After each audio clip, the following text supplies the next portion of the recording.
35 years after Shaquille O'Neal left his old school as a scared teenager who once needed someone to believe in him, he returned as a legend and found Clarence Ellis, the janitor who had quietly changed his life, still pushing a mop down the same hallway at 82, unaware that the boy he once helped stand back up had carried his kindness through championships, heartbreak, and some of the hardest days of his life. Shaquille O'Neal had walked into buildings where 20,000 people stood up just because he entered the room. But on this afternoon in San Antonio, there was no crowd waiting for him, no music, no cameras, and no one shouting his name. He had come back to his old school quietly, almost on impulse, with only one simple plan: walk through the gym, look around for a few minutes, and leave. More than 30 years had passed since he had been a teenager there, and he wanted to see if the place still felt the same. He came through the side entrance near the gym, the one he remembered using when he was young. The hallway looked smaller than it used to, though Shaq knew that probably had more to do with him than the building. Some things had changed, but enough remained that every few steps brought back a memory he had not expected to find. The gym doors were still ahead of him when something on the floor caught his attention. It was unusually clean for the end of a school day, almost shining under the overhead lights. Shaq slowed down without really knowing why. Then he heard the soft scrape of rubber shoes and the wet sound of a mop moving across the floor. At the far end of the hallway, an elderly man was working his way along the wall, moving slowly but carefully. His hair was white, his shoulders narrow beneath a gray maintenance shirt, and his back bent slightly each time he pushed the mop forward. Zephyros watched him for several seconds. There was nothing unusual about an old janitor cleaning a school hallway, yet something about the man's movements made Shaq stop completely. The man reached a corner and tilted his head a little to the side as he guided the mop along the baseboard. That small movement hit Shaq harder than seeing the man's face would have. He knew it. He had seen it hundreds of times when he was a teenager. Suddenly, the years between then and now seemed to collapse. Shaq took one slow step forward, then another, his eyes fixed on the white-haired man at the end of the hall. The old man had not noticed him yet. Shaq could see a name stitched over the pocket of his work shirt, and when he got close enough to read it, he felt his chest tighten. Clarence Ellis. Shaq did not say anything right away. He just stood there and looked at him. 35 years earlier, Clarence had been one of the first adults in that building to call him Shaquille instead of big guy, tall kid, or some other name people used when they could not be bothered to learn his real one. Back then, Shaq had been 15 years old, too big for almost every desk, too noticeable in every hallway, and far less confident than he wanted anyone to know. Clarence had seen through all of that. He had never treated Shaq like a future basketball star, because there was no future star yet. He had treated him like a kid who was new, uncomfortable, and trying hard not to show it. Now Shaq looked at the same man and had trouble matching the memory with what he was seeing. Clarence's hands were thinner. His knuckles looked swollen around the mop handle. His movements were still careful, but there was effort behind them now. Every few steps, he paused for half a second before moving again, as if his body needed time to catch up with the job he had done for most of his life. Shaq glanced at the uniform, then at the cleaning cart parked nearby. It bothered him in a way he could not yet explain. The world had changed completely for Shaquille O'Neal. He had played in packed arenas, won championships, made millions, built businesses, and become a face people recognized almost everywhere. Yet Clarence Ellis was still here, working the same kind of hallway where Shaq had known him as a boy. Maybe Clarence felt someone watching him, because he finally lifted his head. His eyes moved toward Shaq, but there was no immediate reaction. He stared for a second, then 2. Shaq almost smiled at the thought that perhaps, for once in his life, being 7 feet tall was not enough to make someone recognize him. Then Clarence's face changed. His eyes widened slightly, and the hand holding the mop stopped moving. Shaq took another step. "Mr. Ellis, after all these years, you're still here?" Clarence studied him for another moment. Then the corner of his mouth lifted. "And somehow you still look too big for this hallway." Shaq laughed before he could stop himself. It was not the loud laugh people knew from television. It came out rougher, surprised, almost like something that had been sitting inside him for years and had finally found a way out. Clarence smiled too, and for a few seconds, it felt as if no time had passed at all. Shaq could almost see the younger man standing there again, pushing the same kind of cart, while a 15-year-old boy hurried toward practice. Then Clarence reached for the mop again, and Shaq noticed how slowly his fingers closed around the handle. That tiny movement pulled him back into the present. He wanted to ask a dozen questions at once. How long had Clarence been working here? Was he doing okay? Did he need the job? Where was his family? Had anyone ever come back to thank him?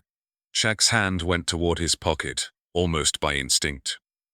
His phone was there, and with one call, he could reach people who could solve almost any practical problem. Money had taught him how quickly some things could be fixed.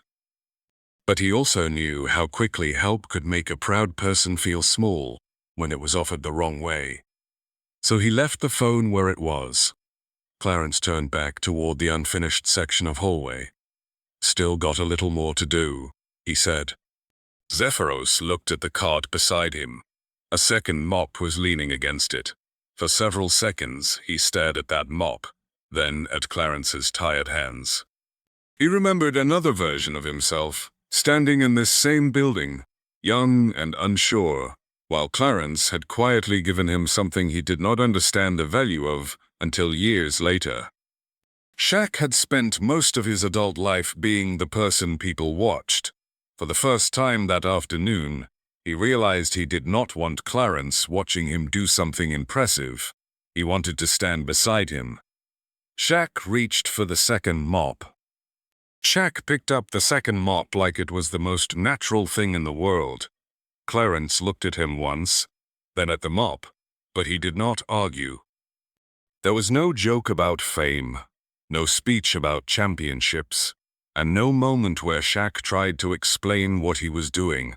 He simply stepped into the open section of hallway and started pushing the mop across the floor. At first, he was terrible at it.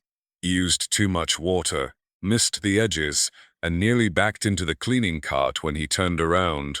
Clarence watched for a few seconds, then quietly moved to the other side of the hallway and continued working. That was all the permission Shaq needed. For the next several minutes, they worked side by side. The hallway filled with the soft sound of mop heads sliding over the floor and the occasional squeak of Shaq's shoes. It felt strange in a way Shaq could not explain. He had spent most of his adult life in rooms where people reacted the moment he walked in. Here, there was nothing to perform. Clarence was not impressed that one of the most famous basketball players in the world was cleaning a school floor beside him. If anything, he seemed more concerned that Shaq was leaving streaks. Shaq caught him looking at one uneven patch and had to fight back a smile. A student came around the corner, carrying a backpack over one shoulder. He took 2 steps, stopped, and stared. His eyes moved from Shaq's face to the mop in his hands, then back again. Slowly, the boy reached into his pocket for his phone. Shaq saw it happen and raised one finger to his lips. The boy froze. For a second, he looked disappointed. But then something in Shaq's face must have told him this was not a celebrity moment. The student lowered the phone, gave a small nod, and kept walking. Shaq watched him disappear around the corner and felt oddly grateful. He did not want this on social media. He did not want a video of himself helping an elderly janitor with dramatic music under it. He did not want strangers praising him for holding a mop for 10 minutes. Clarence had been doing this work for decades when nobody was watching, and Shaq knew one quiet afternoon should not suddenly make him the hero of someone else's life. That thought stayed with him as he pushed the mop forward again. For once, being useful mattered more than being seen. Clarence finally looked over at the section Shaq had finished. He studied it, with the serious expression of a man inspecting work that had clearly failed to meet his standards. "You are better with a basketball than you are with that mop." Shaq smiled. "You never taught me this part." Clarence let out a short laugh and shook his head. The sound was familiar enough to pull Shaq back for a second. He remembered hearing that same laugh when he was a teenager after saying something stupid outside the gym. Back then, Clarence had seemed old to him, the way every adult over 40 seemed old when you were 15. Now Shaq understood how wrong that had been. The man standing beside him had lived another lifetime since then. Shaq went back to work, but now he was paying closer attention. Not to the floor, to Clarence. Every few passes, Clarence stopped for just a second. He would loosen one hand from the mop, curl his fingers inward, then press his thumb into the swollen joints. It was small enough that most people probably would not notice. Clarence never made a face and never complained. He simply worked the stiffness out of his hand and continued. A few minutes later, he shifted his weight against the cart as if one knee was bothering him, then straightened the moment he realized Shaq was looking. Shaq felt the smile leave his face. The gray uniform suddenly looked heavier than it had 10 minutes earlier. He noticed the worn edges around Clarence's shoes and the careful way he bent instead of dropping quickly toward the floor. He noticed that Clarence sometimes turned his head when Shaq spoke, favoring one ear over the other. None of these things were dramatic on their own. That was what bothered Shaq most. They were the ordinary signs of age, pain, and years of work that a person could hide simply by never talking about them. Shaq had known people who asked him for money within minutes of meeting him. Some had good reasons, some did not. Over time, he had learned that money could fix a lot of problems, but it could also change the balance between two people. Some had good reasons, but the same way, some material. He could have reached into his pocket, made one phone call, and turned the afternoon into a rescue story. But standing beside Clarence, he understood how wrong that would feel. Clarence was not a problem waiting to be solved. He was the man who had once noticed a frightened teenager when everybody else noticed only his size. Shaq leaned the mop against the cart and watched Clarence finish the last few feet near the wall. He wanted to ask if he was hurting. He wanted to ask about money. He wanted to know why, at 82, Clarence was still working in the same kind of building where Shaq had known him decades earlier. But every version of the question that came into Shaq's mind sounded like pity, and he knew Clarence well enough to understand that pity would close the door faster than silence. So Shaq waited. Clarence finished the section, squeezed the water from the mop, and rested both hands on top of the handle. For a moment, neither man said anything. Students could be heard somewhere upstairs, and a locker slammed in another hallway.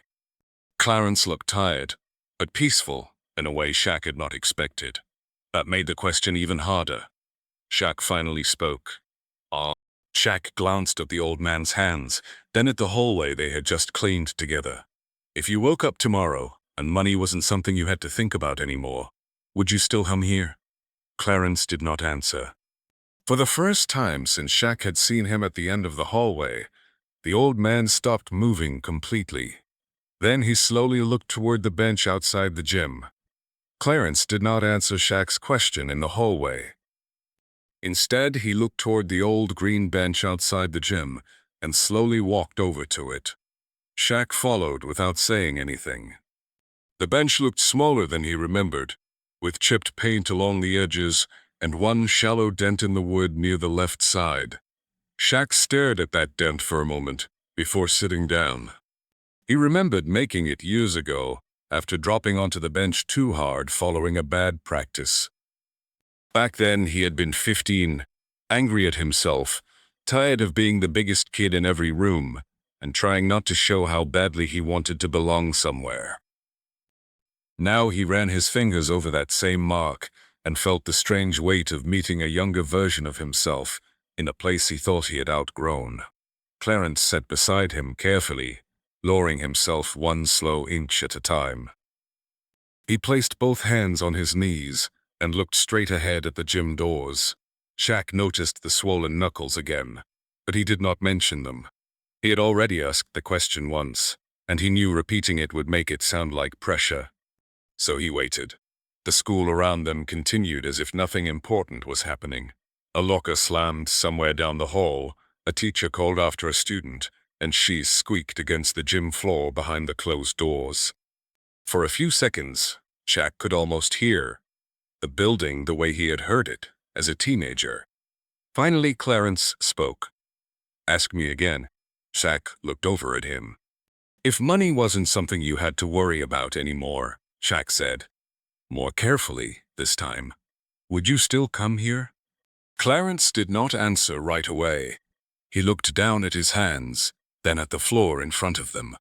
Shaq could see him thinking, not searching for the right words so much as deciding how much truth he wanted to give. Clarence had always been that way.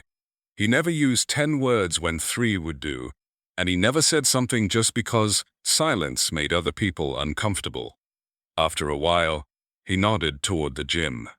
"Some mornings I come because I want to. Some mornings because I have to." He paused. "And some mornings I come because I don't know who I am if I stop." That was not the answer Shaq expected. He had been ready for something practical: bills, medicine. A pension that did not stretch far enough. Maybe a house payment, a family problem, or some other reason that could be fixed with money. Instead, Clarence had given him something Shaq understood too well. For most of Shaq's life, basketball had answered the question of who he was, before he had to ask it. Every morning had a schedule. Every season had a goal. His body had a job.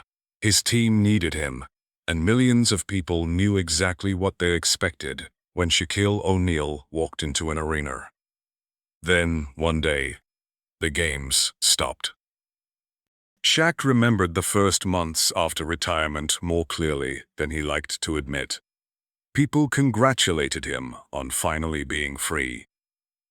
They talked about rest, travel, business, television, and everything he could do now that basketball no longer controlled his calendar. What few people understood was how strange it felt to wake up without practice waiting, without a game that night, without a season measuring time for him. He had money, family, opportunities, and more choices than most people could imagine. Yet there were mornings when too many choices felt almost like having none. For years, basketball had taken up so much space in his life that when it left, the empty space had its own weight. Sitting beside Clarence, Shaq finally saw the old man differently. Maybe the mop was not only a mop. Maybe the hallway was not only a job. For Clarence, this building had been a clock, a routine, a place where people expected him to show up. It gave him somewhere to go in the morning and something clear to finish before he went home. The work had changed his body over the years, but it had also held his life together in ways a paycheck could not explain. Shaq understood then that taking the job away from Clarence, without understanding that part of it would not be kindness. It might even be cruel. "You ever think about retiring?" Shaq asked. Clarence gave a small smile. "Every time my knees complain," that was all he said. But Shaq laughed softly. Clarence looked down at the dent in the bench and rubbed it with the side of his thumb. His hand rested there for several seconds. The gesture caught Shaq's attention because it was so familiar, almost like Clarence had touched that mark many times before. Shaq looked at him. "You remember that?" Clarence nodded. "I remember more than you think." The answer stayed between them. Shaq suddenly wondered how many students Clarence had watched come and go, how many arguments he had overheard, how many kids he had seen sitting alone before anyone else noticed them. To Shaq, the school had been one chapter before college, the NBA, championships, and everything that followed. To Clarence, those same years had happened one hallway at a time. Then Clarence tapped the dent in the bench. "You know the first time you sat right here?" Shaq smiled at first, expecting some joke about his weight. But Clarence was not smiling. Shaq looked down at the old mark again. Something in the question changed the air between them. He remembered a bad practice. He remembered being angry. He remembered staring at the floor. But the way Clarence was looking at him made Shaq realize there was more to that morning than he had allowed himself to remember. Clarence leaned back slightly and looked toward the gym doors. "You almost didn't go inside that day." Shaq's smile disappeared. And just like that, he was 15 years old again. At 15, Shaquille O'Neal had already learned how to walk into a new school and pretend it did not bother him. His family moved with military assignments, which meant new streets, new teachers, new lockers, and another group of students who stared before they said hello. Shaq was already much taller than most kids his age, and there was no way for him to enter a room unnoticed. People saw the height first, the shoes second, and the person somewhere after that. Some kids made jokes because they were curious. Others made them because they knew being different was an easy target. Shaq usually laughed along because laughing first gave him some control over the moment. That became his way of surviving. He talked louder than he needed to, joked with people he barely knew, and acted like confidence was something he had been born with. If everyone was laughing, they were less likely to notice how carefully he watched the room before choosing where to sit. They did not see how tired he was of learning new names only to leave them behind later. They did not know how much he hated being introduced as the big kid before anyone knew what he liked, what scared him, or whether he was having a bad day. Basketball helped because once he stepped onto a court, his size finally seemed useful instead of awkward. But even there, being talented brought another kind of pressure. One afternoon, that pressure finally got to him. Practice had been bad from the beginning. Shaq missed easy shots, reacted too slowly on defense, and got frustrated every time a coach corrected him. The harder he tried to fix one mistake, the more mistakes he made.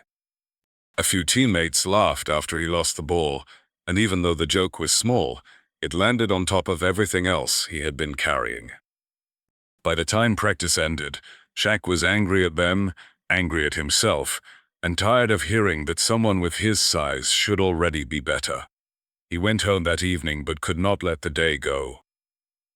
The next morning, he came back to school with his gym bag over his shoulder and stopped outside the gym doors. He sat down on the green bench and stared at the floor.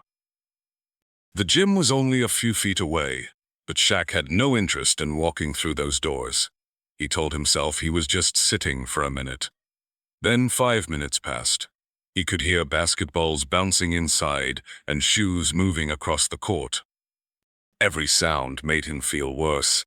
Part of him wanted to stand up, leave the building, and decide that basketball was not worth feeling this way. He had started over in enough places already. Walking away from one more thing felt easier than a very short. Clarence Ellis came around the corner, pushing his cleaning cart. He noticed Shaq immediately, but he did not stop in front of him and ask what was wrong.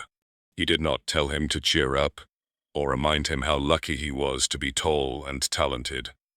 Clarence parked the cart near the wall, walked over, and sat on the far end of the bench.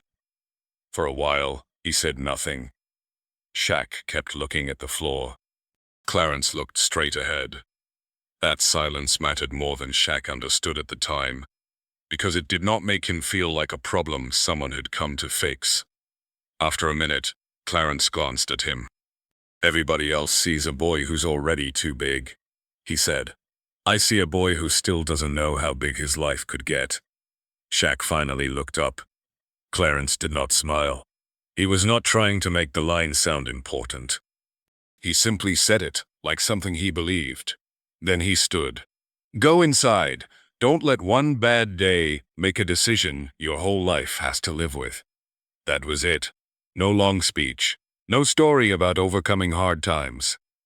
Clarence picked up the handle of his cleaning cart and started moving down the hallway again. Shaq stayed on the bench. For a few seconds, nothing changed. He was still embarrassed about practice. He was still tired of being the new kid. He was still unsure whether he belonged in that gym. Clarence had not solved any of those things. What he had done was make leaving feel like a choice Shaq would have to own. One bad day could hurt. It could embarrass him.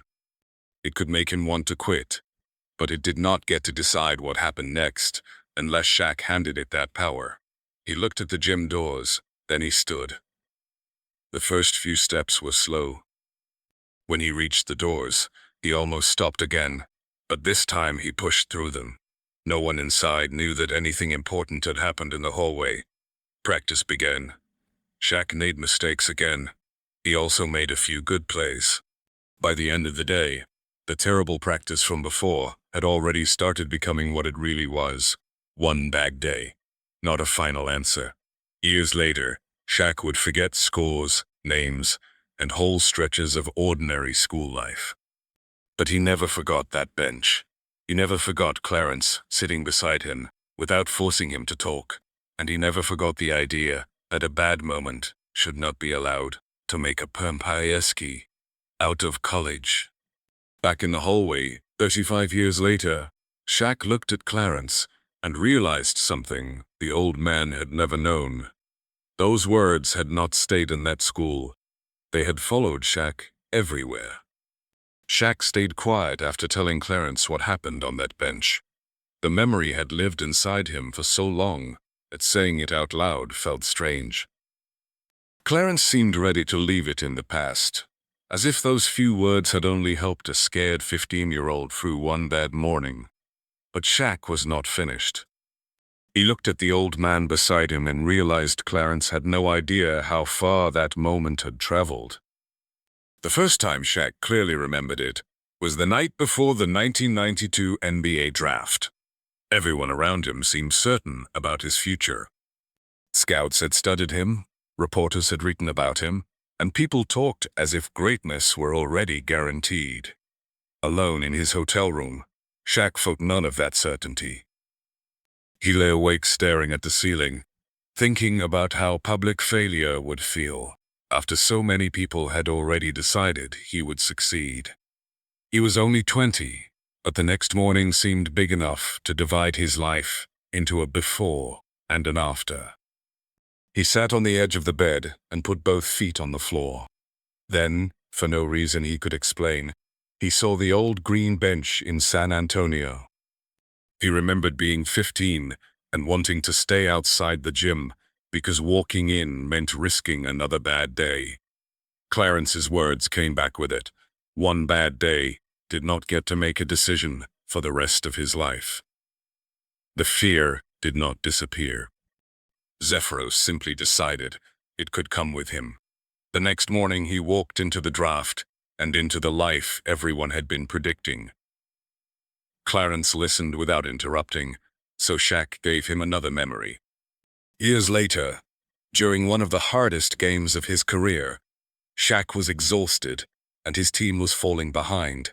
Every mistake felt bigger under the arena lights, and for one ugly stretch he wanted the clock to run out just so the struggle would end. Then he recognized the feeling. It was the same feeling he had on that bench as a teenager, and part of him wanted to walk away, because staying meant he might fail again. The old lesson returned. Not as a speech, and not as some sudden burst of confidence. It came back as a simple refusal to let one bad stretch decide the rest of the night. Shaq kept running. He kept fighting for position. He kept asking for the ball even after missing. Clarence had never promised him that things would turn around. He had only shown him that wanting to quit was not the same as having to quit. Shaq paused. The next memory was harder to give away. Basketball had always given him another game, another practice, another season. Personal pain did not work that way. After his marriage fell apart, Shaq remembered sitting alone in his car outside a house that no longer felt like home. The engine was off. The driveway was quiet. There was no crowd, no team, no scoreboard, and no one waiting for him to become the larger-than-life version of himself again. He stayed in the driver's seat much longer than he meant to. The hardest part was not anger. It was what came after the anger was gone. He thought about mistakes he could not undo, people he had hurt, and parts of his life that money could not repair. For years, Shaq had been the biggest person in almost every room he entered. That morning, he felt small. He did not want to open the car door, because opening it meant facing a life that did not look the way he thought it would. Then he remembered Clarence. Not the 82-year-old man sitting beside him now, but the younger man pushing a cleaning cart down this hallway. Shaq remembered the bench, the gym doors, and the choice Clarence had quietly placed in front of him. He could stay where he was and let pain make the next decision. Or he could stand up before he knew what would happen after that. So Shaq opened the cup a second and was forced to clear his mouth. He was never in favor. A C isn't. He did not suddenly understand how to rebuild his life. He simply got out of the car and made it through that day. Later, he made it through another.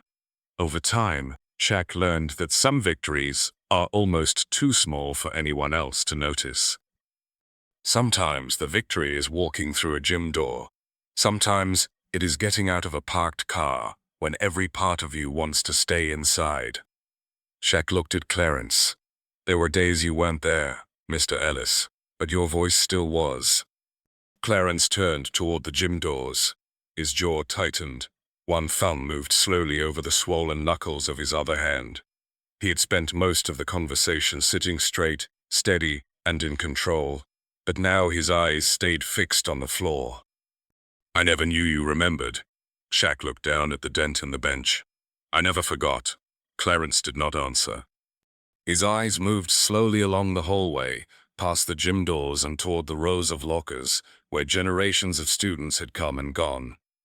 For the first time, Shaq wondered whether the old man had ever stopped to think about what happened to those kids after they left this building. Clarence had probably offered hundreds of small acts of kindness over the years, then gone back to his cart without knowing whether any of them mattered. Shaq studied him for a moment. Then another question came to him. Not about money, not about retirement, something much more personal. Mr. Ellis, did anybody ever come back and tell you? Clarence looked at him. This time, he did not answer right away. Shaq let the question sit for a moment before asking it again, this time more carefully. How many of those kids ever came back and told you what you meant to them? Clarence did not answer right away. His eyes moved down the hallway, past the gym doors and the rows of lockers, as if he were looking for faces that had not been there in decades. Ephros, he had watched thousands of students pass through schools like this one, but he had never thought of himself as part of their story. To him, he had simply been doing his job, showing up early, fixing what needed fixing, and paying attention when someone looked like they were having a hard day. After a while, Clarence said a few had come back. There had been cards, a couple of visits, maybe a phone call passed through the school office. One woman had returned years later and reminded him of a morning when she had been sitting behind the gym crying.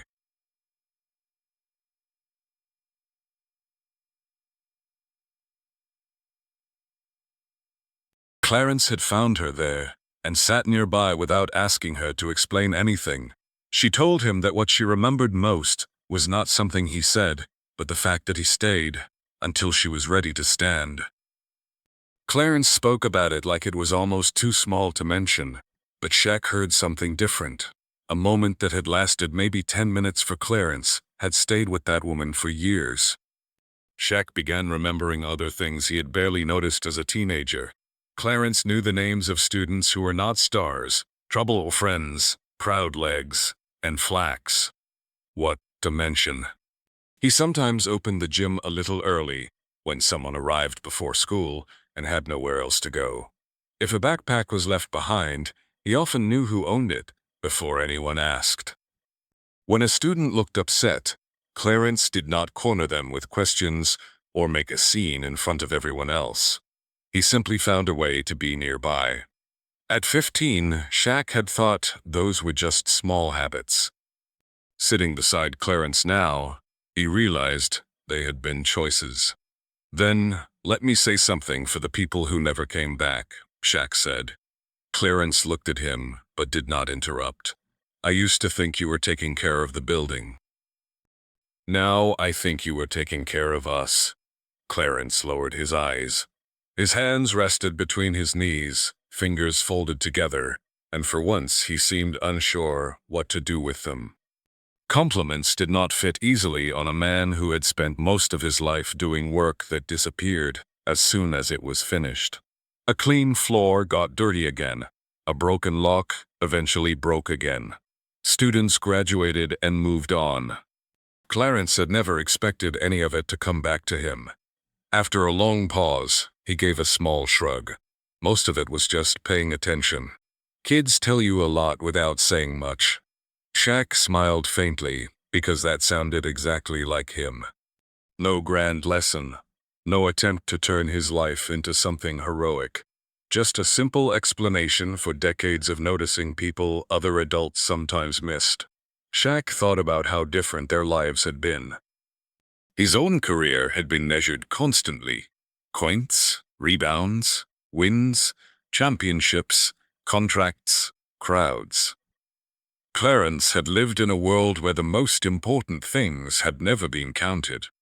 No one kept a record of how many lonely students felt safer because he remembered their names.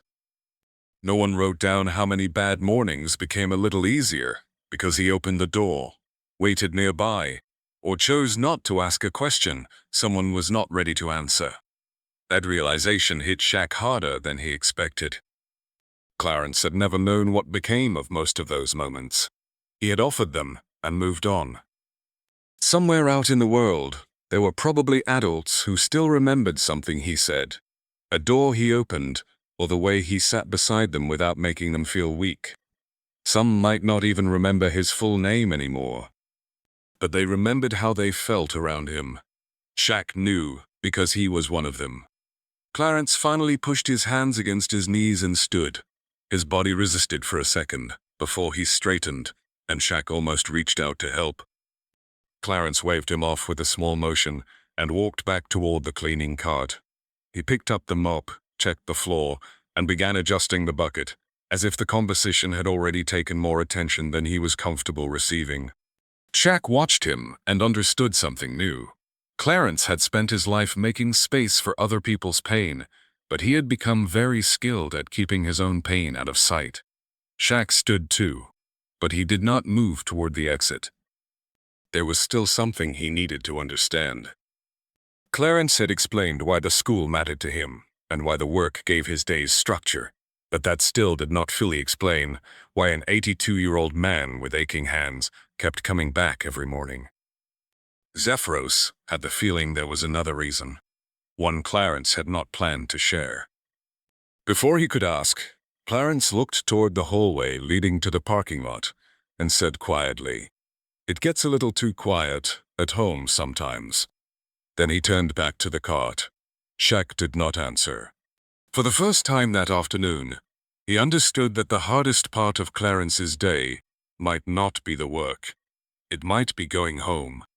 Clarence kept one hand on the cleaning cart after saying the house got too quiet sometimes.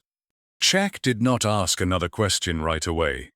He had learned enough about Clarence that afternoon to know that pushing too hard would only make the old man close the door again. So they stood there in the hallway, while the last sounds of the school day faded around them. After a while, Clarence looked toward the gym and said his wife's name for the first time. Ruth. He said it simply, but the way his voice changed told Shaq that everything after that name would matter. Ruth had been part of nearly every ordinary piece of Clarence's life. She knew which shirt he wore on Fridays, how much sugar he liked in his coffee, and which chair he always reached for at the kitchen table. She could tell from the way he closed the front door whether he had had a good day or a hard one. Then one morning, she was gone, and the house somehow remained exactly the same. Her shoes were still near the bedroom. Her favorite dish towel still hung beside the sink. A sweater she had worn the week before was still folded over the back of a chair. Nothing had moved, but the whole house felt wrong. Clarence went back to work only a few days after the funeral. People told him he should stay home longer, but home was the one place he could not stand to be. At school, doors needed opening, floors needed cleaning. Teachers complained about broken handles, students laughed too loudly in the hallway, and someone always needed something. The noise gave his mind somewhere else to go. At home, every room reminded him of what was missing. The school still had voices, Clarence said quietly. The house didn't. Shaq looked down at the floor, because there was nothing useful he could say to that. And Clarence told him about the coffee. Even years after Ruth died, there were mornings when his hands remembered before his mind did. He would fill the coffee maker, reach into the cabinet, and take down 2 cups. He would pour his own, then start filling the second one before catching himself. Some mornings he stopped halfway and poured it out. Other mornings he carried both cups to the table and placed one in front of Ruth's empty chair. He knew exactly what he was doing by them. He just did not always feel like correcting the habit. That detail stayed with Shaq more than any big explanation could have. He pictured Clarence standing alone in a quiet kitchen before sunrise, setting down a cup for someone who had been gone for years. There was no audience for that grief. No one saw it. And Clarence never talked about it. The kitchen loved friends. By the time he arrived at school, he was already dressed, already working, already asking other people if they were doing okay. Shaq had always thought strength looked like getting through something. Now he understood that sometimes strength looked like carrying 2 cups to a table and still finding a reason to leave the house afterward. Clarence was quiet for a while before telling him there had been another loss. Years after Ruth died, one of his sons passed away. He did not give Shaq the full story, and Shaq did not ask for it. The way Clarence's hand tightened around the cart was enough. A parent was not supposed to learn how to live after burying a child, yet Clarence had done that too. He kept going to work, kept answering the phone when his other children called, kept fixing things and cleaning floors while carrying a part of his life that no one around him could see. Finally, Clarence looked toward the gym doors and said, "People can leave your life. The habit of loving them doesn't leave with them." Shaq turned his face toward the gym before Clarence could see what that sentence had done to him. He had spent years thinking about loss in terms of what was gone. Clarence had just given him another way to understand it. Maybe grief was not only the pain of someone leaving. Maybe it was all the love that remained with nowhere obvious to go. For the first time, Shaq fully understood why Clarence kept coming back to the school. It was not only about money. It was not only about routine. It was also because the building gave him people to care about. Every student who needed a door opened, every teacher who needed help, every small problem in the hallway gave some of that unused love somewhere to land. Shaq looked at Clarence differently now. He had come into the school thinking he had found an olding who needed help. He was beginning to realize he had found a man who had survived by continuing to be useful to everyone except himself. And that made Shaq wonder what Clarence had been hiding behind all those quiet mornings. By then, Shaq understood that Clarence's job was holding more than one part of his life together. The school gave him routine, people, and a reason to leave the quiet house each morning. But as Clarence kept talking, another truth began to show itself. It came out in small details rather than one dramatic confession. And a pair of hearing aids that cost more than he expected, a car that kept needing repairs, prescription refills that seemed to get more expensive every year. Clarence's pension and Social Security covered the basics, but there was very little room between enough and something goes wrong. He did not talk about money like a man asking for help. That was important to Shaq. Clarence described each expense the same way he described a stiff knee or a broken light at school, something that needed to be handled. If the car had to wait, he drove it a little longer. If a medical appointment could be pushed back, he moved it. If a better hearing aid cost too much, he used the one he already had. He had spent most of his life solving problems with what was available, and old age had not changed that habit. The part that bothered Shaq most was how much Clarence had kept from his children. His daughter had once found a stack of bills tucked beneath old papers in a drawer. Some were medical, others were from repairs Clarence had delayed. She had asked why he had not told anyone, and Clarence had given her the kind of answer that sounded reasonable until you thought about it for more than a few seconds. I'm not going without anything I need. Some things just have to wait. Shaq looked at him after hearing that. The words sounded almost harmless, but he knew what they meant. The things being asked to wait were not vacations or new furniture. They were health appointments, better hearing aids, repairs that made the car safer, and choices that became more expensive the longer they were delayed. Clarence was not starving. He was not homeless. He was doing what millions of older people did every month, moving one problem behind another, and hoping nothing urgent arrived before the next check did. That made the situation harder, not easier. If Clarence had been in obvious crisis, Shaq could have acted quickly. He could have paid every bill, replaced the car, covered the medical costs, and gone home knowing he had helped. But Clarence was not standing in front of him asking to be rescued.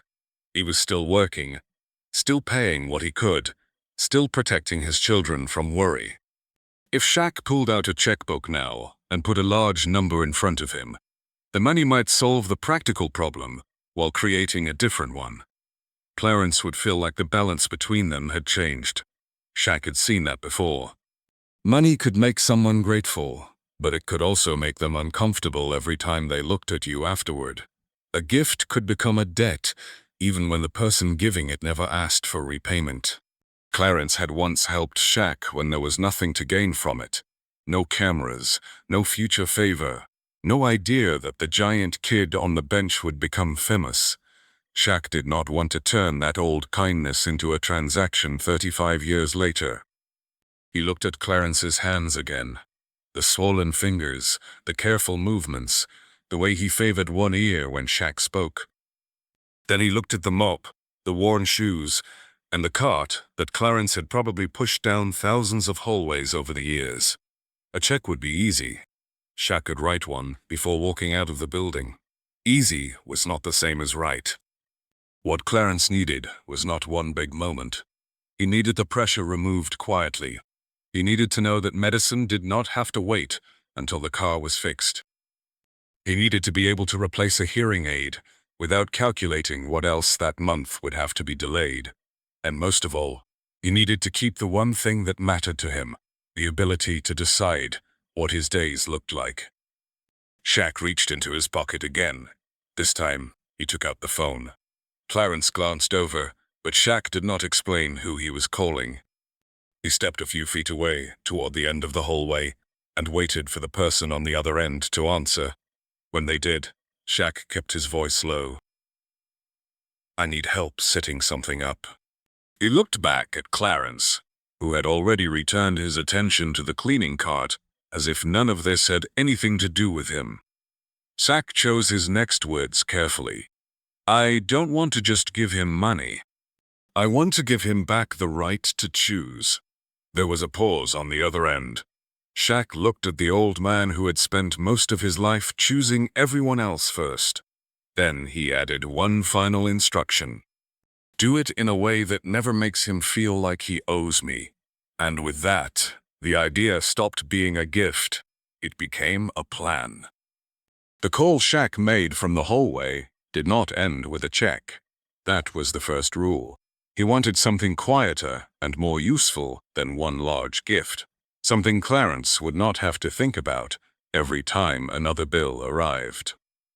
Over the next several days, Shaq worked through people he trusted and began putting a private plan together. The goal was simple. Clarence's medical costs would be covered, unexpected expenses would stop becoming emergencies, and his monthly income would have enough room that one broken appliance or one bad month would not throw everything off balance. Shaq also asked for help with Clarence's daughter. He had learned enough to know that she was dealing with serious health problems of her own, and that families often missed assistance simply because the system was hard to understand. So he found someone who could help her sort through the programs, benefits, and services she might already qualify for. Shaq was careful about that part. He did not want to take control of her life, or turn every family problem into something money could solve. He only wanted to make sure Clarence was not lying awake at night worrying about help that might already be available, but out of reach. As the plan took shape, Shaq kept repeating the same rule. Clarence should never have to call him and ask. He should never have to explain why a doctor visit was necessary, why the car needed work, or why a bill was larger than expected. He should not be made to feel grateful every time the system did what it had been designed to do. Shaq wanted the help to sit quietly in the background, the same way Clarence had once sat beside a scared 15-year-old without asking for anything in return. One of the people helping Shaq asked whether Clarence knew any of this was happening. Shaq said no, not yet. He did not want to put a promise in front of Clarence before he knew exactly what could be done. He had made that mistake earlier in life, helping people quickly and emotionally, only to realize later that a big gift did not always solve the deeper problem. This time, he wanted the details settled first. Clarence had spent decades depending on himself. If Shaq was going to change that, even a little, he wanted to do it without taking away the pride that had carried the man this far. When the first version of the plan came back, Shaq read through it carefully. There were numbers, medical coverage, emergency reserves, and practical steps for Clarence's daughter. It was solid.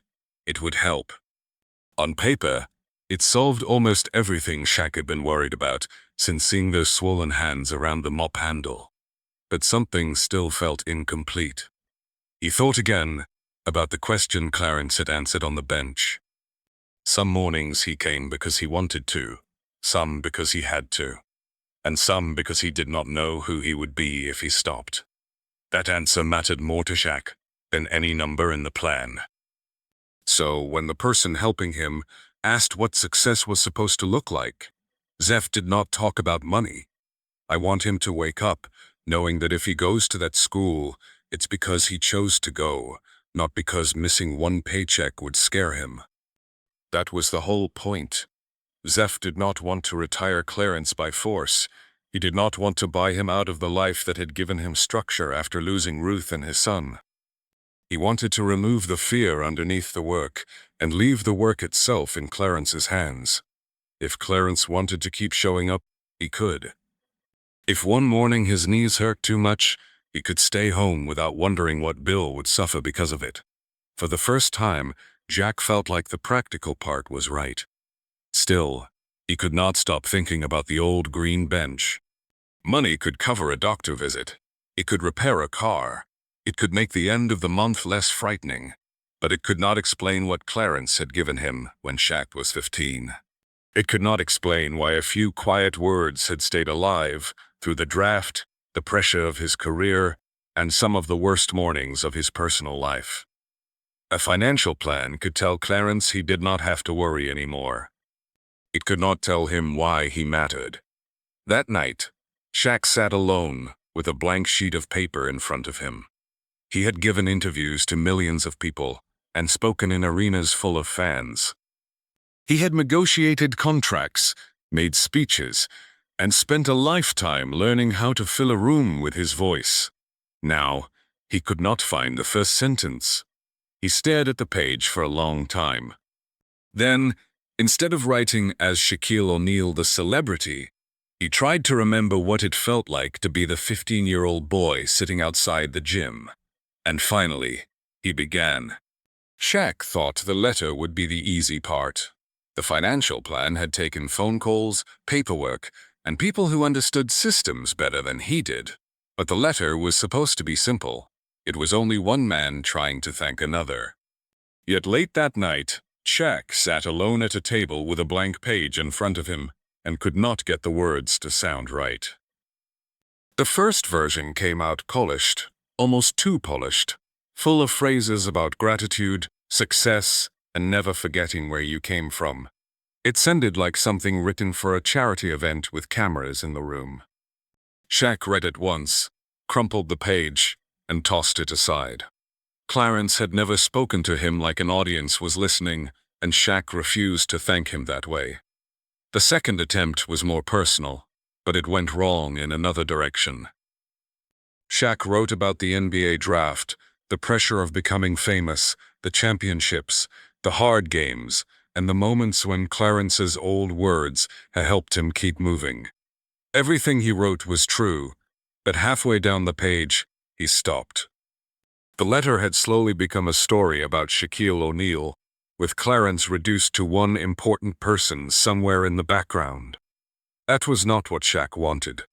Clarence had mattered long before there were championships to talk about. He had mattered when Shaq was just a 15-year-old kid sitting outside a gym, trying to decide whether one bad day was enough reason to walk away.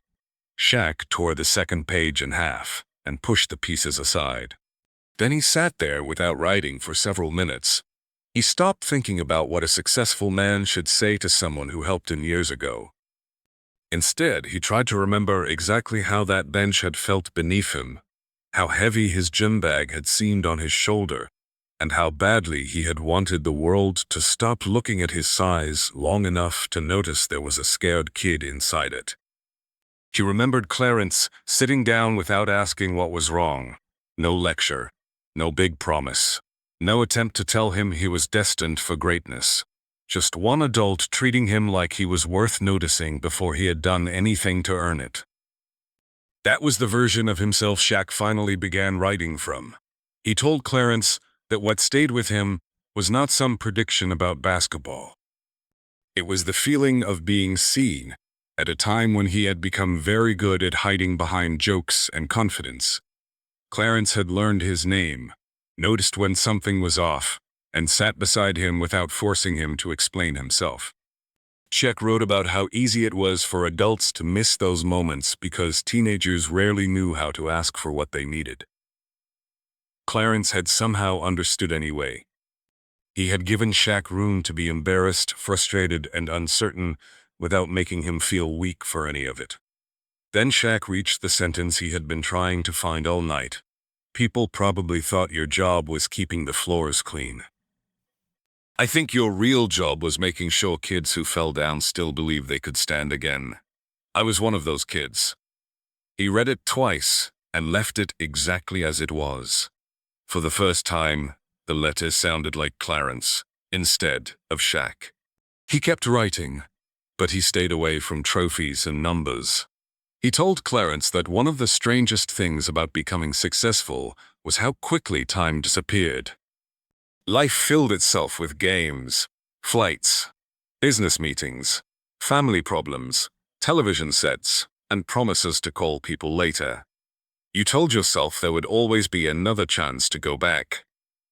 Then 35 years passed, and suddenly the man you meant to thank was 82 years old, still walking the same kind of hallway where you first met him. Zephyro did not hide behind a busy career or pretend he had a good excuse. He simply admitted the truth. He should have come back sooner. That admission was harder to write than anything about basketball. Zephyro stared at the sentence for a long time before continuing. He wanted Clarence to understand that silence did not mean he had been forgotten. The opposite was true. Clarence's words had been there during moments he never saw, before the draft, in games that felt lost, and on mornings when Shaq's personal life had fallen apart. Clarence had never been physically present in those places, but what he gave Shaq had survived the distance. It had become one of those quiet pieces of a person that you do not think about every day, yet somehow reach for when the ground beneath you stops feeling steady. Near the end, Shaq wrote one more thing. He told Clarence that the lesson was never really about winning. It was about the next step. At 15, that next step had been opening the gym door. Years later, it had been asking for the ball again after missing, getting out of a parked car when he wanted to hide from his own life, and waking up the next morning when yesterday had gone badly. Clarence had not taught him how to become a champion. He had taught him that pain, embarrassment, and fear could have a voice without being given the final decision. When Shaq finished, he read the entire letter from beginning to end. He changed a few words, then stopped himself from cleaning it up any further. The rough edges belonged there. Clarence had never needed perfect words from a scared teenager, and Shaq did not want his answer polished until it sounded like someone else had written it. At the bottom of the page, he did not write Shaquille O'Neal, add a title, or mention anything the world knew him for. He signed only one name. Shaq folded the letter carefully and slid it into a plain envelope. For a moment, he considered showing it to someone on his team, just to make sure he had said everything the right way. His hand moved toward his phone, then stopped. 35 years earlier, Clarence had spoken to one frightened boy in an empty hallway without knowing where those words would go. This letter did not need an editor, an assistant, or an audience. It belonged to the same two people. Shaq wrote Mr. Ellis across the front and placed the envelope beside the folder containing the financial plan. One would change what Clarence had to worry about. The other might change how he understood the life he had already lived. And as Shaq looked at the sealed envelope, he knew one thing for certain. Clarence could not read it at school. 3 weeks later, Shaq returned to the school before the halls filled with students. He carried a plain folder under one arm and the sealed envelope inside his jacket, exactly where he had placed it the night he finished the letter. This visit felt different from the first one. There was no surprise waiting at the end of the hallway, no sudden rush of memory, and no need to figure out what he wanted to do. He had come back with a purpose. Clarence was near the gym, checking a section of floor when he noticed Shaq walking toward him. His eyes dropped immediately to the folder, and Shaq could tell he understood that whatever was inside had something to do with their last conversation. Clarence did not ask about it there. He simply nodded toward the old green bench. Shaq sat beside him and placed the folder between them. For a moment, neither man touched it. Then Shaq opened it and began explaining what had been arranged, keeping the language simple, because he did not want paperwork to make the moment feel bigger or colder than it needed to be. Clarence's medical expenses would no longer have to compete with the electric bill or a car repair. If he needed better hearing aids, he could get them. If something unexpected happened with the house or his health, there would be money set aside, so the problem did not have to wait until the next check.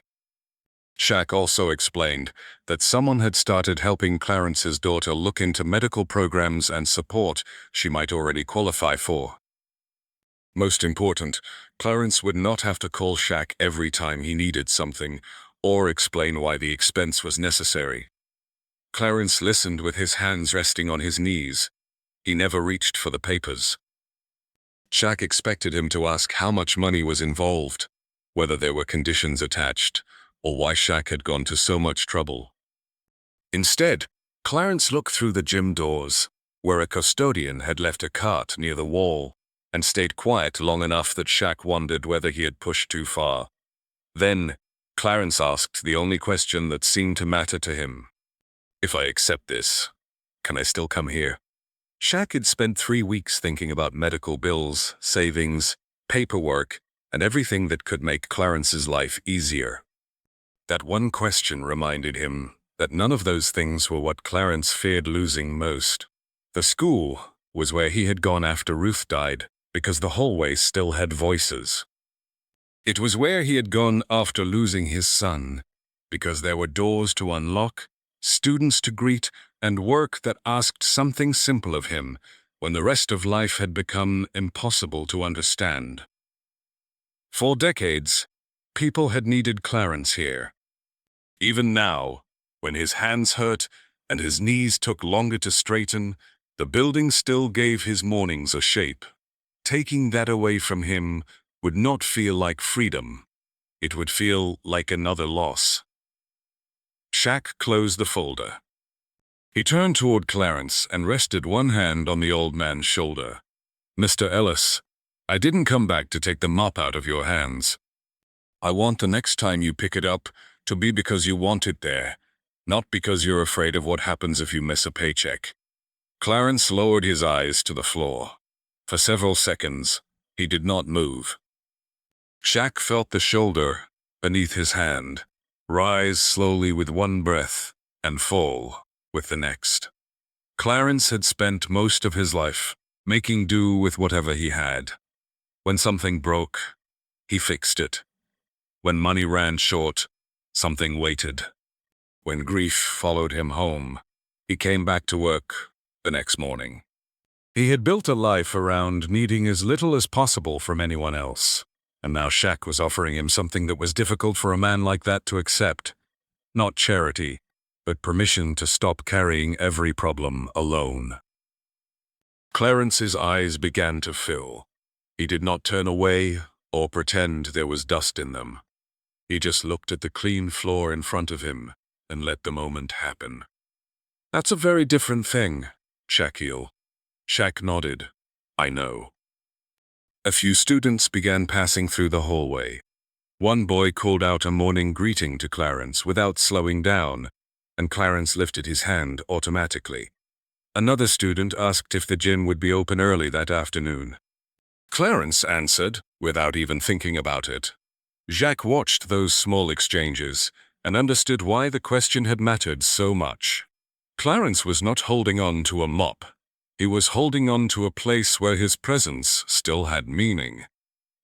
The difference was that from now on, he would be allowed to choose how much of himself he gave to it. Clarence finally picked up the folder. He turned the first page, then stopped, and ran a thumb along the edge of the paper. Accepting it was clearly harder than Shaq had expected. The relief was there, but so was something that looked almost like guilt. Clarence had spent decades being the person who helped other people. Sitting on that bench and becoming the person receiving help did not come naturally. Shaq resisted the urge to reassure him again. He had already said what mattered. Clarence deserved a space to make the decision his own. After a while, Clarence closed the folder and held it against his lap. He had accepted it. Only then did Shaq remember the second thing he had brought. He reached inside his jacket and pulled out the plain envelope with Mr. Ellis written across the front. Clarence looked at it differently than he had looked at the financial papers. There were no numbers visible, no official forms, nothing that told him what he was holding. Shaq placed it on top of the folder, but kept his fingers on it for another second before letting go. "This isn't part of any of that," he said. "Take it home. Read it when you're alone." Clarence studied Shaq's face and turned the envelope over in his hands. He could have opened it right there. For a moment, Shaq thought he might. Instead, Clarence slid it carefully inside the folder and closed the cover over it. Shaq stood, and looked down at the old bench, the dent still visible beside Clarence's leg. 3 weeks earlier, he had come back wanting to remove the pressure from an old man's life. Now, he understood that he had done something more important. He had separated Clarence's work from Clarence's fear. Tomorrow morning, if Clarence came back and pushed that cart down the hallway, it would be because he had chosen to be there. But the folder was only half of what Shaq had come to give him. The other half was waiting inside a sealed envelope. And later that night, in a house that had been too quiet for years, Clarence would finally open it. Clarence drove home with the folder on the passenger seat and Shaq's envelope inside his jacket. The paperwork should have been the thing occupying his mind. It meant doctor visits would no longer be delayed, better hearing aids were possible, and one unexpected repair would no longer threaten the rest of the month. Yet during the entire drive, Clarence kept thinking about the envelope. There were no official labels on it, no numbers, no instructions, except the one Shaq had given him before leaving. Read it when you get home. Alone. Clarence had nodded then, without asking why. Now, sitting at red lights, with the edge of the envelope against his chest, he began to understand that whatever was inside had little to do with money. When he opened his front door that evening, the house greeted him with the same silence it had carried for years. Clarence placed his keys in the small dish by the entrance, hung his jacket on its usual hook, and took the folder into the kitchen. He made a simple dinner and moved through the room mostly on habit. Then he opened a cabinet, reached for a table net, and pulled out two instead of one. He placed the first in front of his chair and the second across the table. Only then did he stop. The second place belonged to Ruth. Most nights, Clarence would have noticed the mistake and put the extra mat away. He had learned to correct those old habits before they opened doors he did not want opened. Tonight, he left it there. He ate with Ruth's chair across from him, occasionally looking at the empty place where she had once listened to stories about broken lockers, noisy students, and whatever had gone wrong at school that day. She had always believed his work mattered more than he admitted. Clarence usually laughed when she said it. After dinner, he washed his plate, wiped the counter, and almost went into the living room before remembering the envelope. He took it from his jacket and returned to the table. Mr. Ellis was written across the front in Shaq's handwriting. Clarence sat down. For several seconds, he simply held it. Money had never made him nervous in quite this way. A bill could be paid or delayed. A form could be understood. But a letter written by a boy who had returned 35 years later carried questions Clarence was not sure he wanted answered. Finally, he opened the envelope carefully and unfolded the page. The first part brought him back to the old green bench. Shaq wrote about being 15, about hiding fear behind jokes, and about how much it mattered that one adult had looked past his height long enough to notice the kid underneath it. Clarence remembered that morning, but he had never understood it the way Shaq did. To him, it had been a few minutes with the student who looked like he needed someone nearby. He had gone back to work afterward and assumed the moment had ended. Then, Clarence reached the line about the floors. People probably thought your job was keeping the floors clean. I think your real job was making sure kids who fell down still believed they could stand again.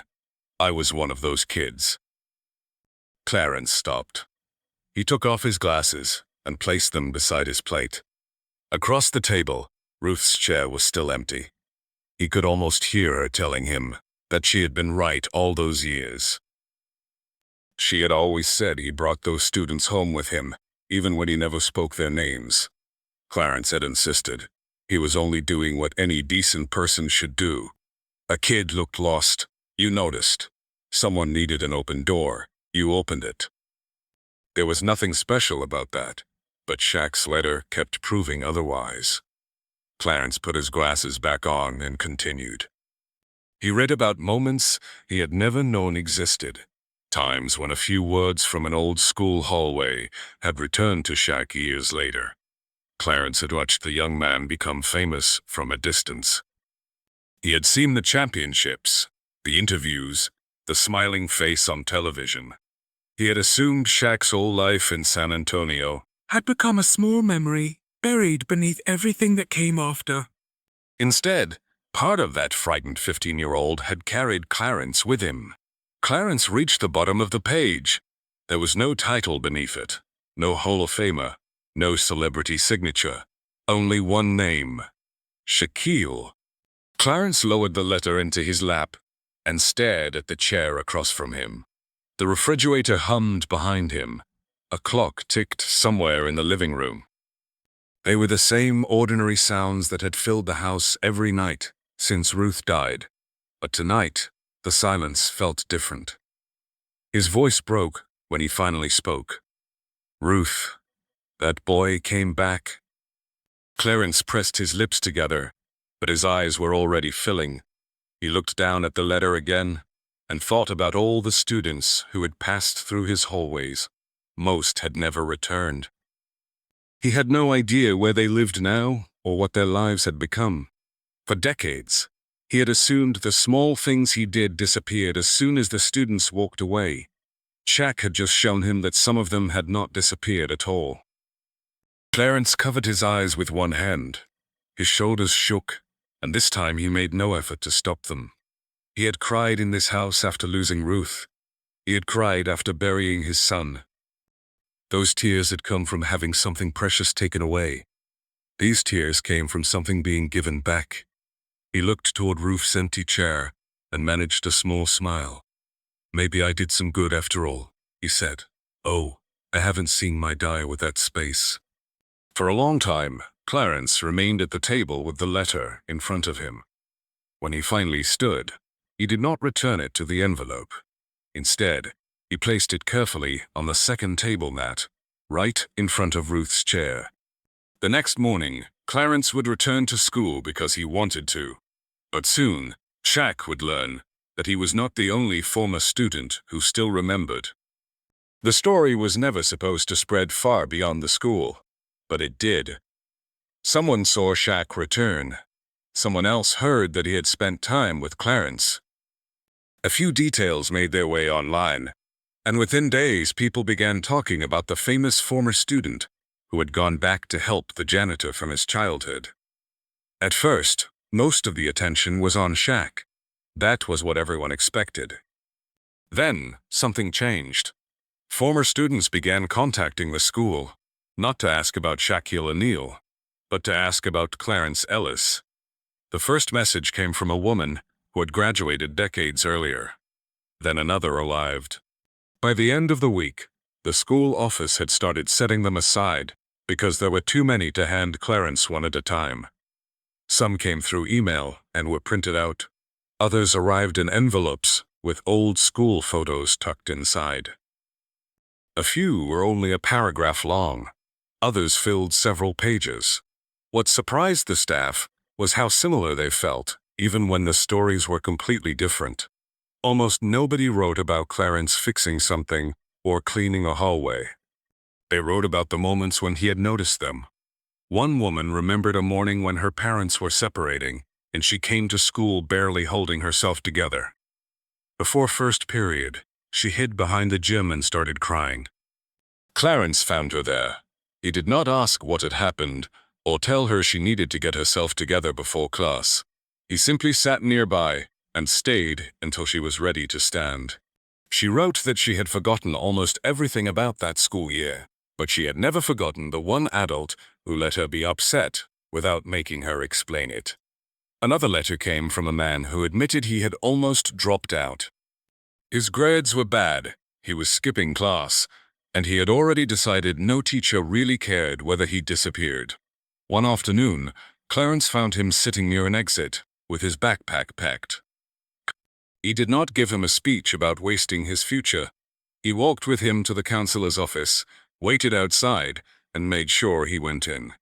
The man wrote that he stayed in school, graduated, and later built a life he was proud of. He had never gone back to tell Clarence that the walk down that hallway had changed everything. The third message was only a few lines. Shaq was there when Clarence read it. The former student did not explain what had happened at home or why school had been difficult. He only wrote one sentence that Clarence read twice before setting the page down. "You were the first adult who asked me if I was really okay." Clarence stared at the paper for a long time. Shaq did not say anything. He had already learned that the strongest moments with Clarence did not need to be filled with words. The old man simply sat there with the letter in his hands, while years of small choices began coming back to him, from people he had assumed were gone for good. By the end of the second week, the school had put the messages into a cardboard storage box. Someone in the office wrote Clarence across the front with a thick black marker. It was not fancy. There was no ribbon, no ceremony, no special presentation. It looked like something used to store old files. But when Clarence saw his name on it, he stopped. He lifted the lid and found years of his life waiting inside. There were graduation pictures, thank you cards, letters from people now living in other states. One former student had included a photo of his own children and written that he tried to remember names because Clarence had once remembered his.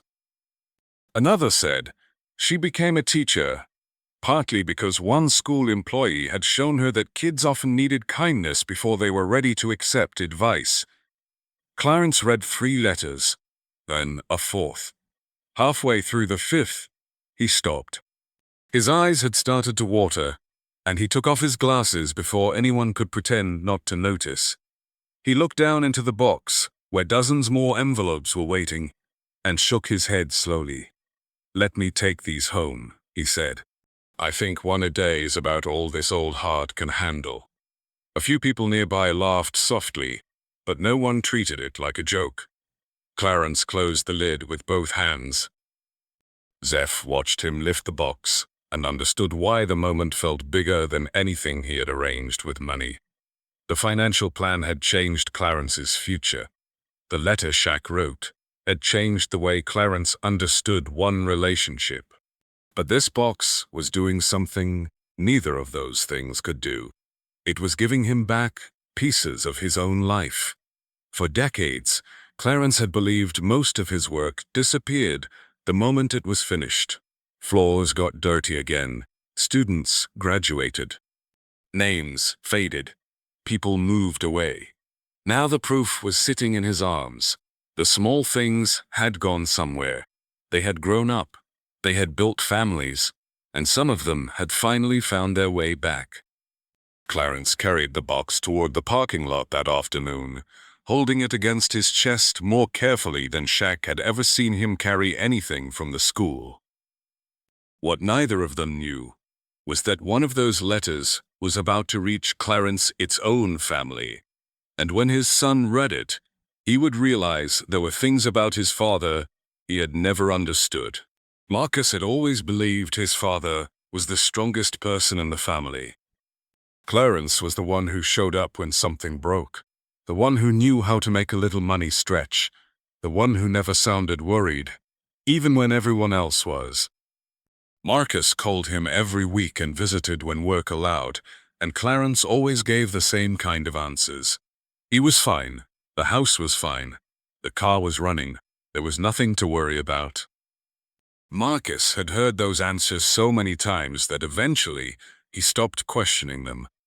Then the box of letters changed something.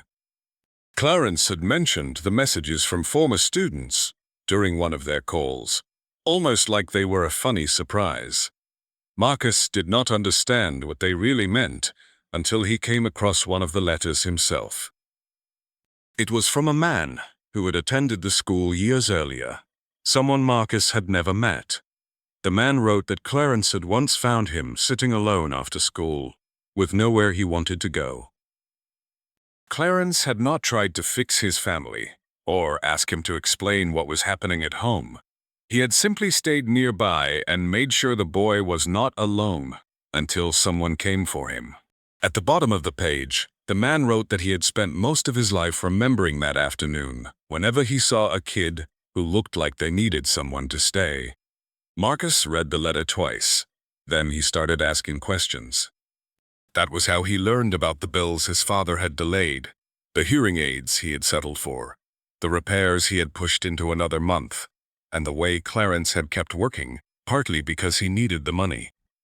Marcus felt something close to anger at first, but it was not really directed at Clarence. It was aimed at himself. He had called every Sunday. He had asked how things were going. He had believed the answers, because believing them was easier than looking more closely. When Marcus drove to San Antonio a few days later, he found his father at the kitchen table, with several letters spread in front of him. Shaq's letter was nearby, placed carefully beside the others. Clarence looked surprised to see him in the middle of the week, but Marcus did not give him time to turn the visit into something casual. He sat across from him and finally said the thing that had been bothering him since the phone call. "I always thought you didn't need anybody." Clarence looked down at the table for a moment. He could have brushed it off. He could have made a joke or told Marcus not to worry. Instead, he gave him the truth. "I needed all of you. I just never wanted any of you thinking it was your job to save me." Marcus did not answer right away. That sentence explained more than he wanted it to. Clarence had spent his whole life helping without keeping score, and somewhere along the way, the family had mistaken that for a man who never needed help himself. Marcus realized his father had not been shutting them out because he did not trust them. He had been protecting them in the only way he knew how. The next morning, Marcus did not bring up money. He did not offer to pay bills or go through the paperwork Shaq had arranged. Instead, he went to the garage and came back carrying an old metal toolbox with scratches across the lid. Clarence recognized it immediately. It had belonged to Darnell, the son they had lost. Neither man touched it for a few seconds. The back door of the house had been sticking for months, so Marcus suggested they fix it. Clarence understood what he was really offering. They carried the toolbox outside, opened it on the porch, and began sorting through the old tools. Some still had Darnell's initials scratched into the handles. A small wrench brought back a memory of him trying to repair a bicycle as a teenager and somehow making it worse. Clarence laughed before he could stop himself. Marcus laughed too. A few minutes later, the laughter faded. This time, neither man changed the subject. They talked about Darnell while they worked, not about the day he died, but about the person he had been before that day became the memory everyone avoided. Marcus remembered how competitive his brother was. Clarence remembered the way Darnell used to leave tools everywhere and then swear someone else had moved them. They talked about things that had been too painful to say when the loss was new. By the time the door finally closed without sticking, both men had tears in their eyes. Neither apologized. Marcus looked at the repaired door, then at his father. For years, he had thought helping Clarence meant waiting until Clarence asked for something. Now he understood that his father might never ask. Maybe love had to be more active than that. Maybe sometimes it meant showing up with an old toolbox and fixing one small thing together. Clarence closed Darnell's toolbox and rested his hand on top of it.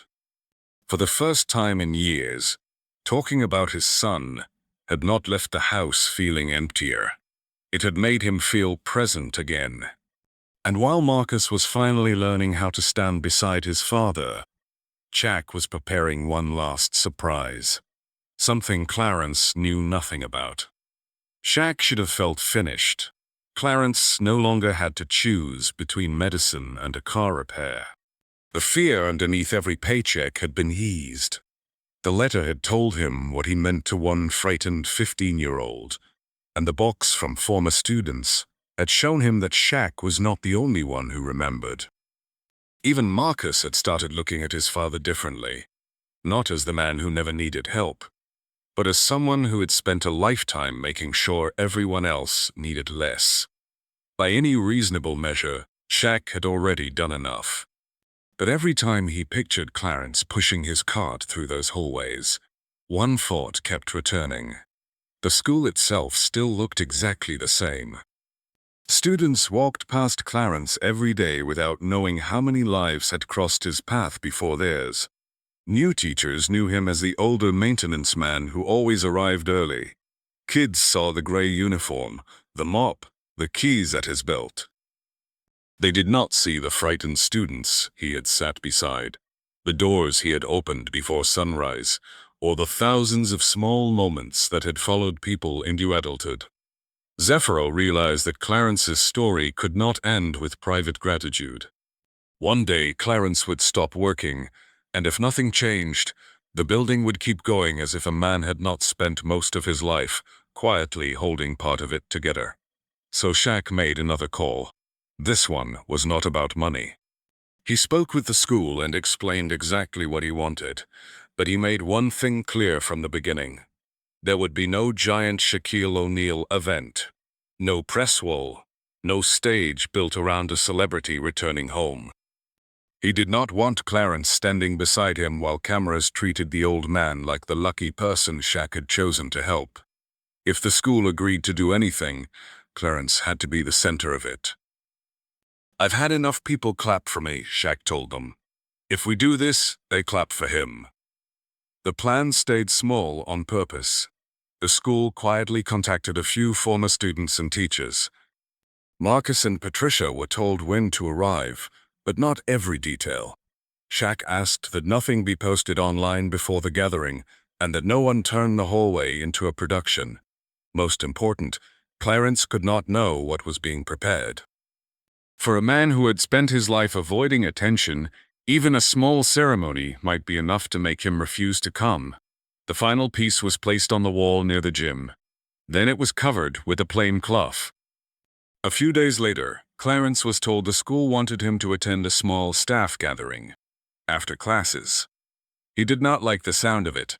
He asked whether there would be speeches. He was told it would be short. He asked if Shaq was involved, and the person answering managed not to lie by saying only that some former students might stop by. Clarence complained just enough to make everyone nervous that he might not show, but in the end, he agreed. That afternoon, he went home before the gathering and changed out of his work uniform. He stood in front of his closet longer than usual, then reached for a dark jacket he rarely wore anymore. Ruth had bought it years earlier because she said every man needed at least one good jacket that did not smell like floor cleaner. Clarence had laughed at her then. Now he brushed a little dust from the shoulder and put it on. Before leaving the bedroom, he opened the top drawer of his dresser. Shaq's letter was inside. Clarence had read it many times since the night it arrived. The folds were softer now, and one corner had begun to bend from being handled. He did not know why he wanted it with him that afternoon, but he slipped it into the inside pocket of Ruth's jacket and pressed his hand over it once before leaving the house. When Clarence returned to school, the hallway felt wrong immediately. Too many people were there after hours. He recognized a few former teachers. Then he saw faces he had not seen in years. Some belonged to students from the box of letters. Marcus stood near Patricia at the far end of the hall, and behind them, keeping himself well away from the center, was Shaq. Clarence stopped walking. He looked at his children, then at Shaq, then at the group gathered near the gym. He knew something was happening, but no one came forward to explain it. That made him even more suspicious. Then he noticed the wall. A large rectangular shape had been covered with a dark cloth. Clarence stared at it. His hand moved almost without thinking to the inside of his jacket, where Shaq's letter rested against his chest. He turned toward Shaq. Shaq only smiled. For once, Clarence Ellis was standing in his own hallway without knowing what came next. Clarence stood just inside the hallway and took in the faces one by one. Some he recognized immediately. Others took a few seconds longer, because time had changed them, in ways memory had not. A former student who once wore his hair down to his shoulders now had gray at his temples. A teacher Clarence remembered as young and nervous was standing near the gym with a cane. Two women from the front office were whispering to each other, trying not to cry, before anything had even started. Then Clarence saw Patricia beside Marcus, both watching him closely. He looked from his children to the covered sign on the wall, and finally to the back of the group. That was where Shaq was standing. Not beside the sign, not at the front. Not in the place everyone naturally expected the most famous person in the building to be. He had positioned himself near the rear wall, hands folded in front of him, almost as if he were trying to disappear inside a body that had never allowed him to disappear anywhere. Clarence stared at him for a moment, and Shaq gave the smallest nod. That was enough to tell Clarence this had been planned, but not enough to tell him why. One of the school administrators stepped forward and welcomed everyone. She said only a few words about service, about people who spend years making a place better without asking for recognition. Then she turned toward Shaq and invited him to come to the front. A few heads turned immediately, and Clarence could feel the familiar shift that happened whenever Shaquille O'Neal entered a room. Attention moved toward him automatically. Shaq shook his head. "I've had enough stages for one lifetime," he said. "Today, I'm just one of his old students." The room went quiet in a different way after that. Not the silence people gave a celebrity before a speech, but the silence of people realizing where the attention was supposed to go. Several former students turned back toward Clarence. He looked uncomfortable with all of it. His hand slipped into the inside of his jacket and rested for a moment over the folded letter he had brought from home. The administrator began reading a few short notes from former students. She did not read them all. She did not need to. One spoke about a morning when Clarence opened the gym early, because home did not feel safe. Another remembered him sitting outside the counselor's office until a student was ready to go in. A third simply thanked him for remembering a name during a year when that student had felt invisible everywhere else. Clarence kept his eyes on the floor through most of it. Marcus watched his father from only a few feet away. He had spent his whole life knowing Clarence as the man who fixed things, paid bills, and kept his family moving. Hearing strangers describe the same man as the reason they got through some of the hardest days of their childhood was still new to him. Patricia reached for her father's hand. Clarence let her hold it. Shaq finally moved from the back of the hallway. He walked forward slowly and stopped beside Clarence. For a second, the two men stood together in front of the same gym doors, where one of them had once been a frightened 15-year-old, and the other had been a janitor with a cleaning cart. The difference in their size drew a few smiles from the crowd, but no one laughed. The moment was too full for that. Shaq looked at Clarence first, then at the people gathered around them. "People have called me a giant most of my life," he said. "But the man who taught me how to stand tall was never taller than me." Clarence lowered his head. Shaq did not turn the moment into a long speech. He had promised himself he would not. He talked briefly about the bench, about one bad morning, and about how Clarence had treated him like a kid worth noticing before there was anything famous about him. Then, he looked toward the covered sign. "Today, I want everybody to know who the real giant in this hallway has always been." The administrator reached for the edge of the cloth. Clarence's eyes followed her hand. For the first time, he seemed to understand that whatever was behind it had something to do with him. His fingers tightened around Patricia's hand. Marcus moved a little closer. Shaq stepped back half a pace, giving Clarence the center of the hallway without saying anything. The cloth came down. At first, Clarence did not move. He looked at the wall, as if his mind needed time to accept what his eyes were seeing. The people around him disappeared for a moment. The old gym, the letters, Shaq, his children, All of it seemed to fall away behind the words now uncovered in front of him. His own name was there. Not written in marker on a cardboard box. Not across the front of an envelope.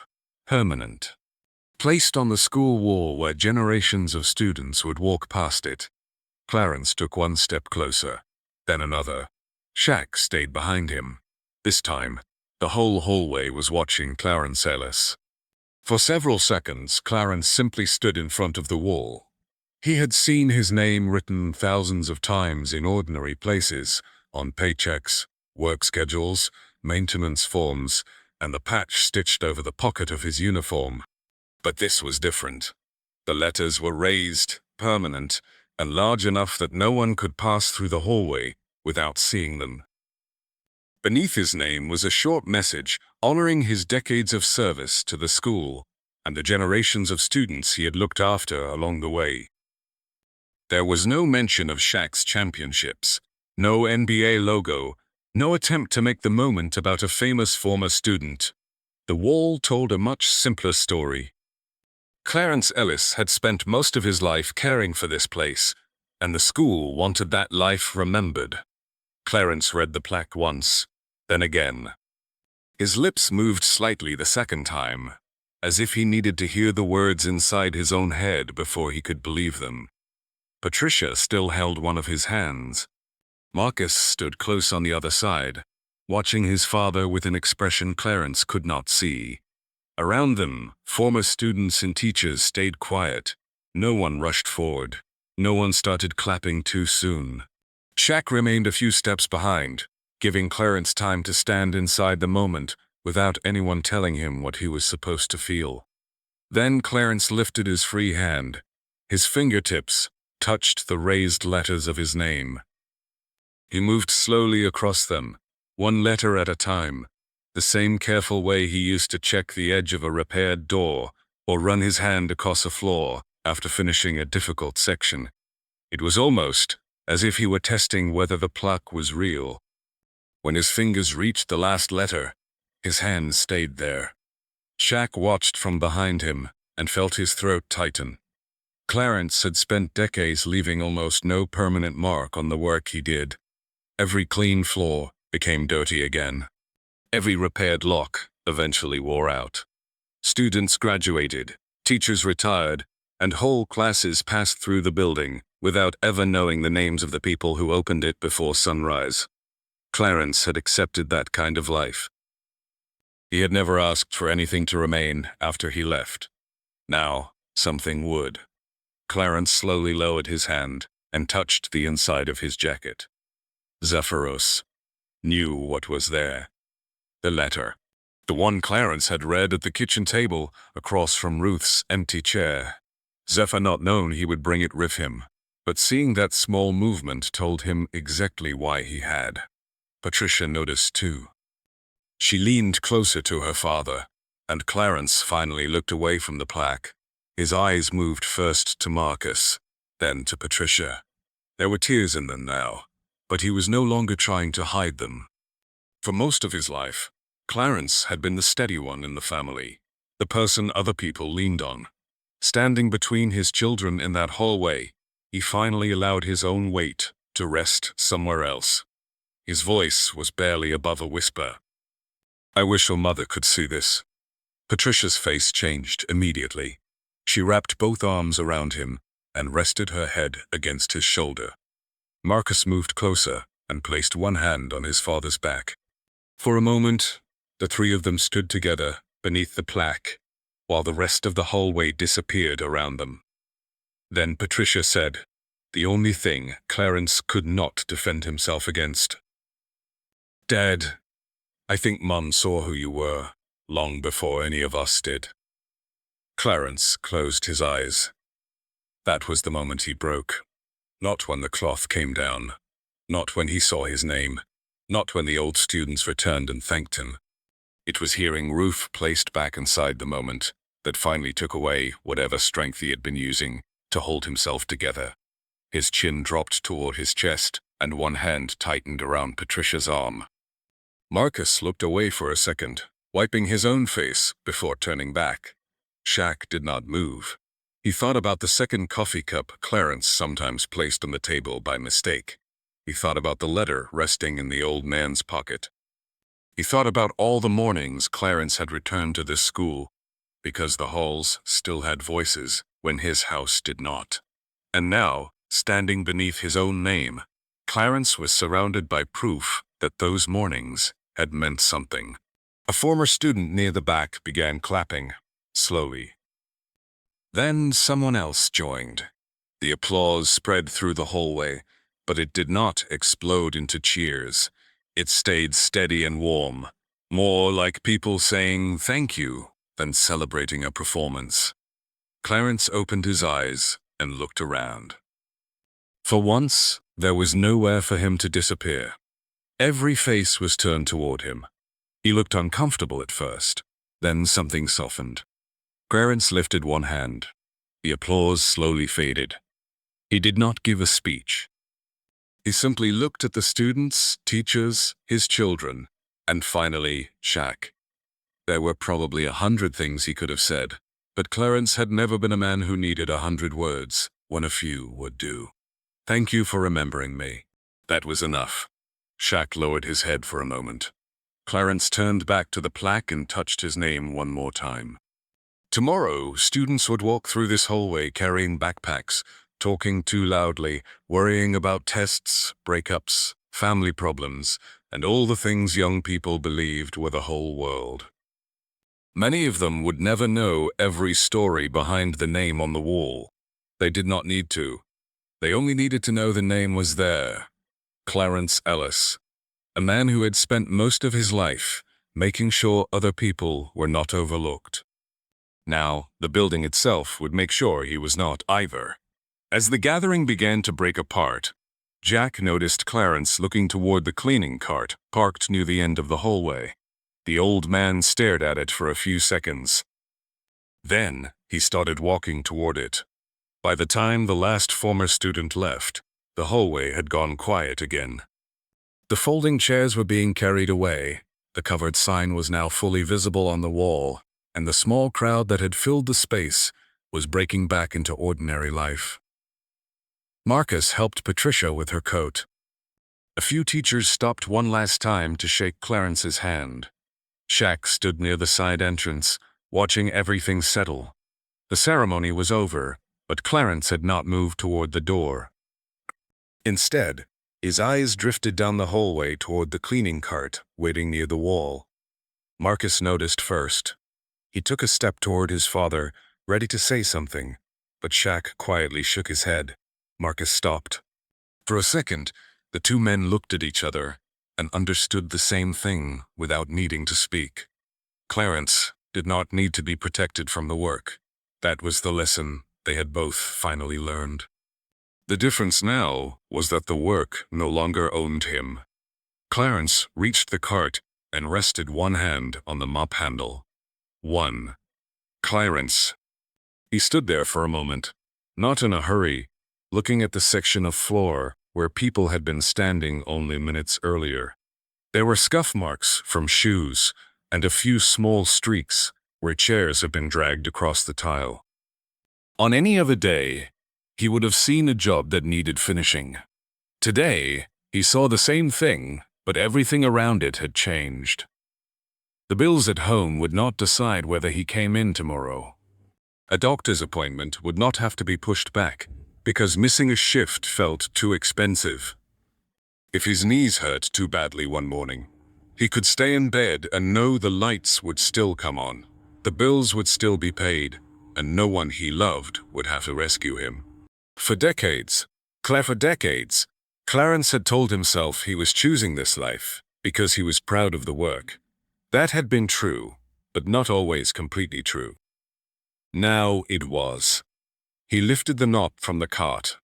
Marcus lowered his head and smiled. He kissed it and left it.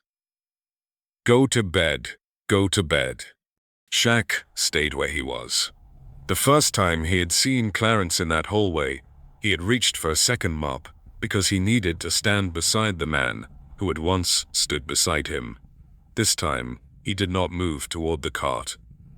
Clarence did not need company. to make the moment meaningful. He did not need help holding the mop. He did not need anyone proving that he deserved to rest. He only needed the choice to be his. Clarence dipped the mop into the bucket, squeezed out the water, and started with the first section near the wall. His movements were slower than they had been 35 years earlier, but they were still careful. Left, right, forward. He worked around the edge of the hallway, beneath the plaque that now carried his name. Shaq watched the old man pass under it without looking up. That small detail stayed with him. Clarence had spent the entire afternoon being told what his life meant to other people, yet the moment everyone left, he returned to the thing he had always done. Not because he believed cleaning a floor was the only thing he was worth. Not because the paycheck demanded it. Because there was work in front of him, and he still liked leaving a place better than he found it. Shaq thought back to the frightened kid who had once sat on the green bench and refused to walk into the gym. At 15, he had believed Clarence gave him advice about basketball. It had taken most of his life to understand that Clarence had given him something much larger. He had taught him that dignity could live in ordinary choices. Walk through the door, stay beside someone who is hurting, learn a person's name. Show up when no one is watching. Do the next thing because it is yours to do, not because anyone is going to applaud. The hallway was almost empty now. Afternoon light came through the windows at the far end and stretched across the polished floor. Clarence's shadow moved slowly through it as he worked. Above him was the plaque. In his jacket pocket was Shaq's letter. Somewhere at home was the box filled with messages from people who had carried pieces of him into their own lives. Shaq realized then that there was no perfect way to repay someone like Clarence. You could pay the bills, you could put a name on a wall, you could write a letter and gather every person who still remembered. "A pal, no," Shaq said. But you could never truly calculate the value of being noticed at the exact moment you were ready to disappear. Some debts were too old and too human to be settled with money. All you could do was come back while there was still time. Shaq walked toward Clarence and stopped a few feet away. The old man looked up from the floor. Neither of them needed another long conversation. They had already said the important things. Shaq gave him a small nod. "I remembered." Clarence looked at him for a moment, then nodded back. That was enough. Shaq turned toward the side entrance. When he reached the doors, he stopped once and looked over his shoulder. Clarence was still moving down the hallway, the mop sweeping slowly across the floor beneath the name that would remain there long after he finally decided to stop. For most of his life, Clarence Ellis had been easy to miss. He worked before people arrived and after they left. He noticed the lonely kids, opened doors no one remembered being locked, and carried other people's hard days without asking for credit. He had spent decades making sure students felt seen while expecting nothing in return. Now his name was on the wall, and no student would walk through that hallway without seeing him. Shaq pushed open the door and stepped outside. Behind him, Clarence kept working toward the far end of the hall. Not because he had to, because he chose to.